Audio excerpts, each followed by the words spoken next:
High in the Himalayas of Kashmir and Ladakh, 205 kilometers east of Srinagar, 234 kilometers to Leh, is a small town whose name is made up of two words, Kar and Kill. Kar means castle. So, a place between castles, as the land historically lay between kingdoms. In 1999 came the center of much international intrigue and war between India and Pakistan. My name is Kabir Bedi, and today on Guns and Glory, we will talk about the time when at Kargil had to fire over 250,000 shells, bombs and rockets across the LOC to bring Pakistan to its senses.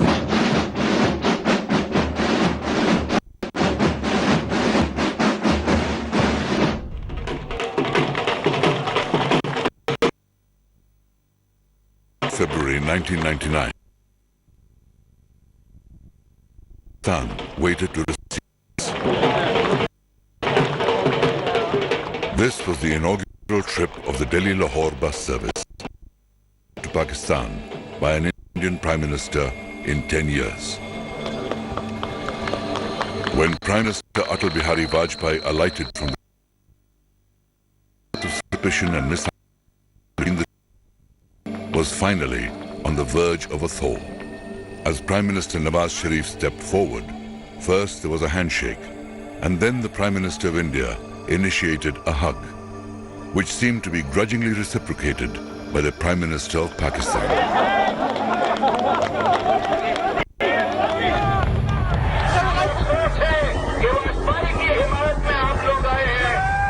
Across Pakistan, there had been agitations against the visit.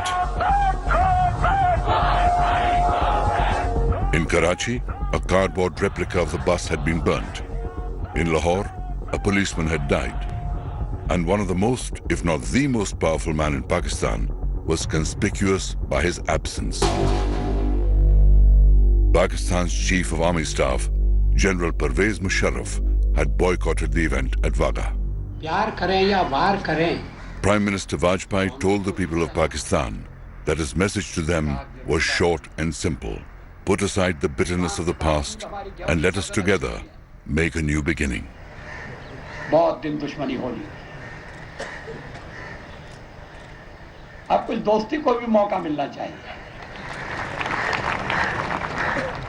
In November 1998, about 3 months before Atal Bihari Vajpayee set off on the bus to meet Nawaz Sharif, Lieutenant General Mahmood Ahmed, an artillery officer commanding the 10 Corps in Pakistan, went to meet his chief, General Pervez Musharraf. Lieutenant General Ahmed was accompanied by Major General Javed Hassan, who commanded the frontier constabulary of the northern areas. Present at this meeting was a fourth general, Lieutenant General Muhammad Aziz, a Kashmiri by birth, who at that time was Chief of General Staff in the Pakistan Army. These four generals, in November 1998, decided to dig up and execute a plan that had been made but shelved many years ago. In the Kargil district of Jammu and Kashmir, the winter is long and harsh, and the summer short and dry. In summer, temperatures can go up to 30 degrees Celsius. In winter, they can plummet to -35. Along the entire western border of the district runs the disputed LOC, the line of control that divides Kashmir between India and Pakistan. The contours of the line of control are maintained by the armies of both the countries, who man bunkers and posts along the demarcation. But in this desolate landscape, there existed an unwritten understanding. In the cold harshness of winter, the armies would climb down from the highest of their posts and leave them unattended till the summer.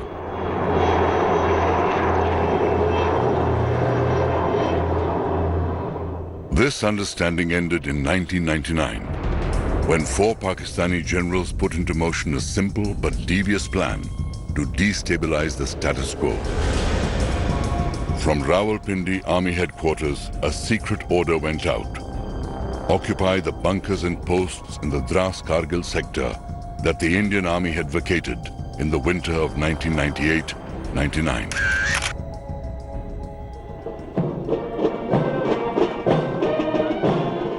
Unknown to Vajpayee, and possibly even to Nawaz Sharif, as India and Pakistan were announcing to the world the beginning of a new era in Indo-Pakistan relationship, Pakistan's Northern Light Infantry had already occupied 132 Indian posts and controlled an area of about 130 square kilometers that stretched over a 100-kilometer front with depths ranging between 7 to 15 kilometers inside Indian territory.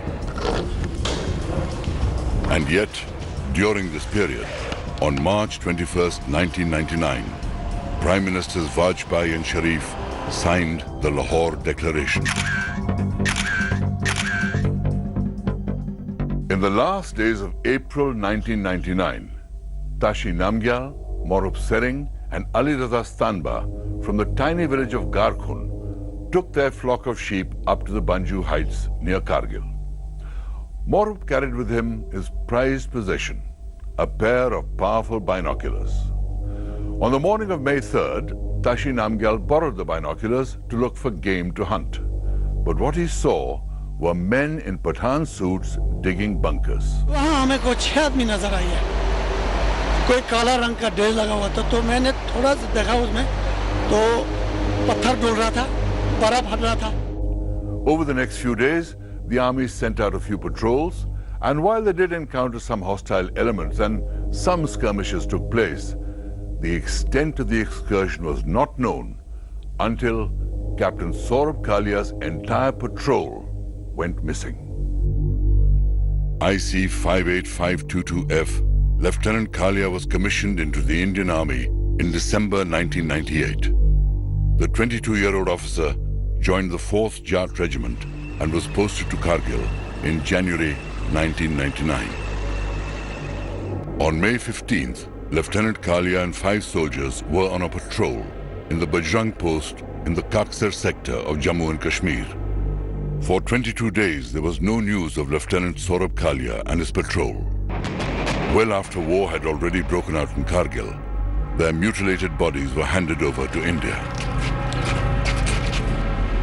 Autopsy reports showed extreme torture, including cigarette burns, eardrums pierced with hot rods, and amputated limbs.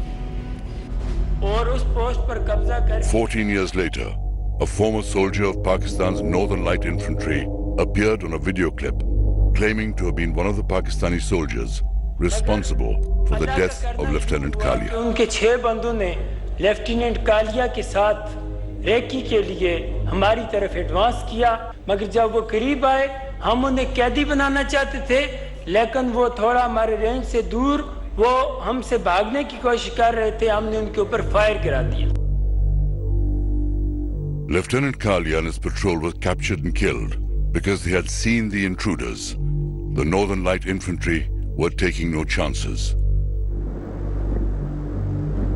While successive foot patrols and chopper reconnaissance by the Indian Army did find proof of incursions, it was not till the middle of May 1999 that the larger picture became clear. Initially, we thought it was just the infiltrators, the Mujahideen. But then, as you know, we started launching a series of probing attacks, we found that it was not the Mujahideen, it was the regular Pakistan Army. This was no ordinary infiltration, but a full-scale occupation. And the Indian Army needed to retake those positions with force.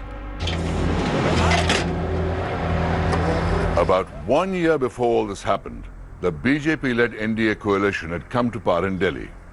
In its election manifesto, the BJP, among other pledges, had promised the induction of nuclear weapons. On May the 11th and May 13th, 1998, India had stunned the world by conducting 5 nuclear tests. 15 days later, on May 28th, Pakistan announced its entry into the nuclear club with tests of its own. A shocked international community immediately imposed sanctions on both countries. So in May 1999, when India began to fire the massive Bofors guns to drive Pakistan out of Kargil, there was great fear that this conflict between neighbors would end in a nuclear war.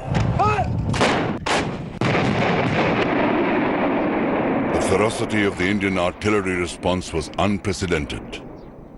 No single piece of artillery proved more valuable in the assault than the Bofors FH-77B 155mm howitzer. Its long-range, heavy-caliber shells easily destroyed flimsy enemy bunkers. The Bofors guns, which had a range of 24 kilometers at sea level, were found capable of firing beyond the 40-kilometer mark in the rarefied atmosphere of Kargil. The Indian Army deployed 130 Bofors guns. Most of them came under the command of a man who came to be known as the Enraged Bull of Dras.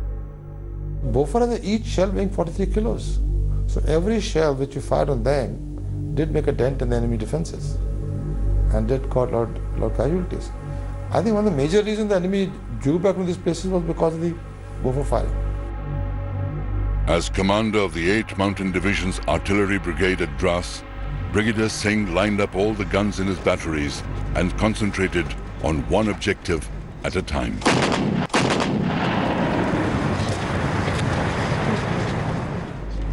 In one crucial assault, 100 guns concentrated their fire at one point, point 5140 in Tololing.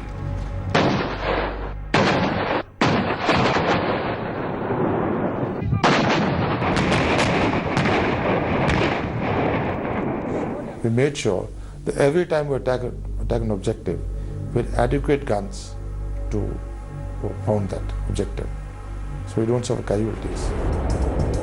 India's 56th Mountain Brigade was deployed to the Dras sector in the second half of May. Pakistani positions along the Tololing complex formed the deepest incursions into Indian territory. As the NLI had begun to target indirect fire onto the Srinagar-Leh highway, Tololing was the furthest, deepest penetration which Pakistan Army had carried out, and it was threatening to cut off the national highway leading to Leh, and all enemy had to do from there was to roll down. Tololing had to be cleared fast, so the 56th Mountain Brigade committed 2 infantry divisions to the task. The 18 Grenadiers went for the Tololing top, and the 1 Naga went for point 5140. There was no time even for reconnaissance or carrying out proper acclimatization. We were just given order to capture Tololing at the earliest, and there was hardly any artillery support available at that time. The attacks began on 22nd May. That's when the 18 Grenadiers and the 1 Naga discovered that the Pakistani positions were extremely well defended. Movement was slow. The Indians had to crawl up rocky cliffs under intense fire. After a week of inching forward, the twin assaults were halted by very heavy Pakistani fire. After 8 days of battle, the Grenadiers suffered more than 150 casualties, and the 1 Naga fared no better. Tololing was the most fierce, deadliest and bloodiest battle which we encountered. We suffered very heavy casualties since enemy was on dominating heights. The units initially deployed to Kargil arrived ill-equipped to face the hardships of mountain warfare. The troops were not even fully acclimatized, and they had not counted on such well-entrenched and well-equipped enemy forces. But the Indian Army quickly retooled its approach to face the rigorous challenges of a high-altitude war. The 2 Rajputana rifles were deployed to Sonamarg and carried out acclimatization and strategic training before moving to take up positions at Dras. The battalion requisitioned appropriate gear to suit the climate. On the 3rd of June, the 2 Raj Rif, under the command of Lieutenant Colonel M.B. Rabindranath, reported to the 56th Mountain Brigade and were given immediate orders to seize Tololing. We tried to maintain surprise, or we actually succeeded in maintaining surprise by dumping ammunition only at night for 6 days. And then after 6 days, final day, we actually went and lied dogo next to the whole day without moving. On the night of June 12th, 20 artillery batteries consisting of 120 guns began a continuous 6-hour barrage aimed at Pakistani positions on the cliff tops. The 18 grenadiers, who were stuck midway up the ridge, set up their own barrage.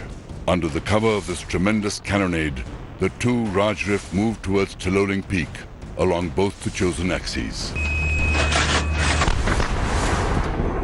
The big guns kept firing till the Indian attackers were a mere 200 meters from their objective.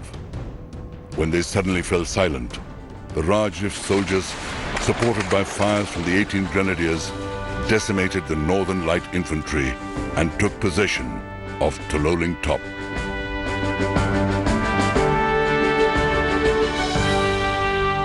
My unit and 2 Raj Rif finally captured Tololing on 13 June 1999, and I lost 25 brave officers, JSUs and men. About 3, the enemy again tried to retake Tololing Top by attacking, launching a counterattack. I think the numbers were in our favor, so we were able to beat back the attack. On June the 13th, amid heavy shelling, Prime Minister Vajpayee paid a visit to Kargil to boost the morale of the Indian troops. India was determined to hit back hard.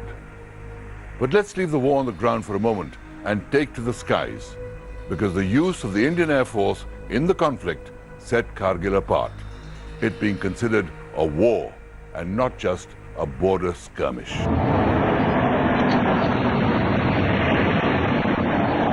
The Indian Air Force began offensive operations at 0630 hours on May 26th.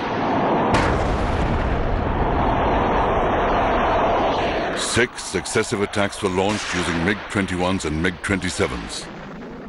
The targets were intruder bunkers, supply lines and supply dumps in the Dras and Batalik sectors. They used rocket attacks and strafing passes over enemy dugouts in the face of intense enemy fire. And Mi-17 helicopters attacked positions on Tiger Hill.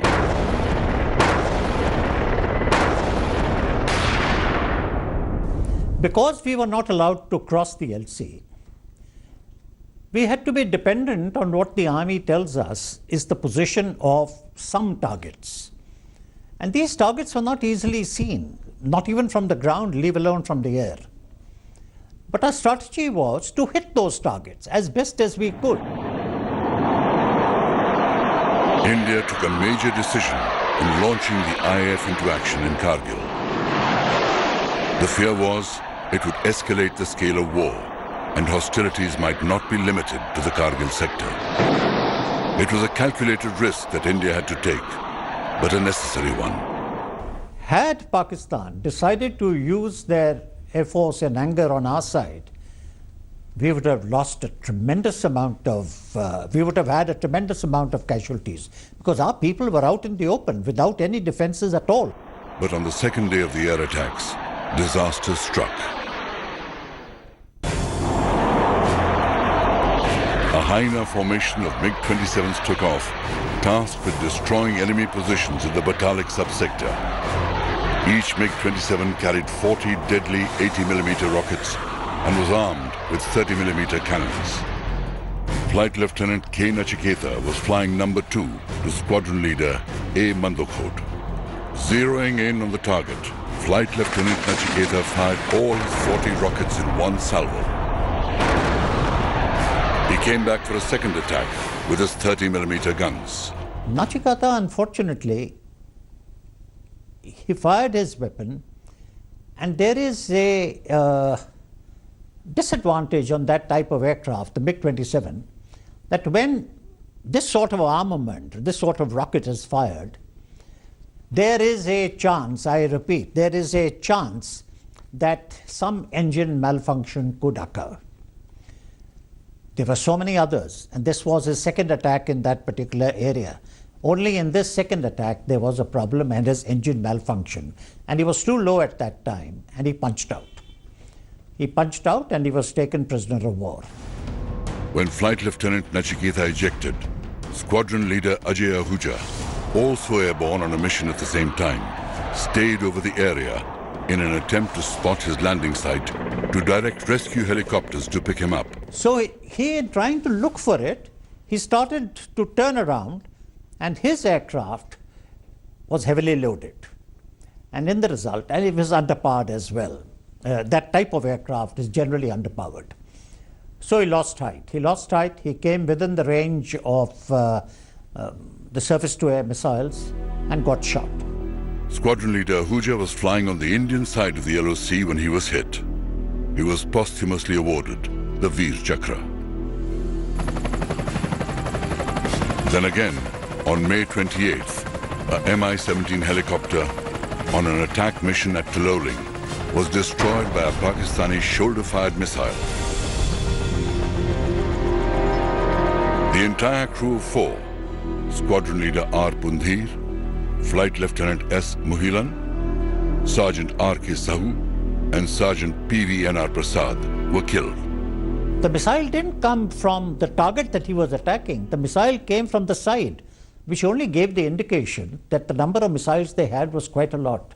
So from then onwards, after the third day, we took the helicopters off combat duties and we raised the height of operation to above the danger height of the missiles. And we said, all right, we will operate at those heights and we will drop bombs from those heights. The IAF suspended attack helicopter operations, but the air attack continued effectively.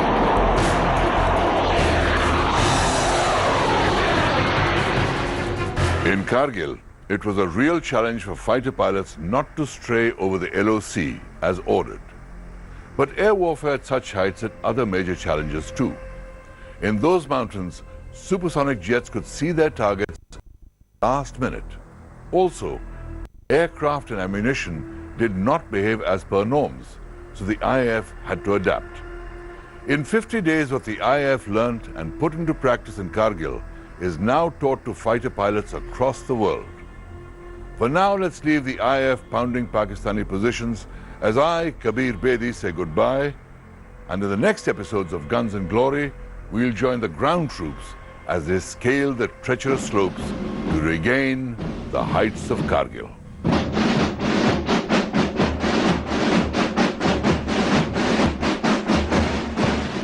Hi everyone, Preeti Chaudhary here. Hope you like this video. For latest news and analysis, like and subscribe to the India Today YouTube channel. And don't forget to press the bell icon to stay updated. Thank you for watching.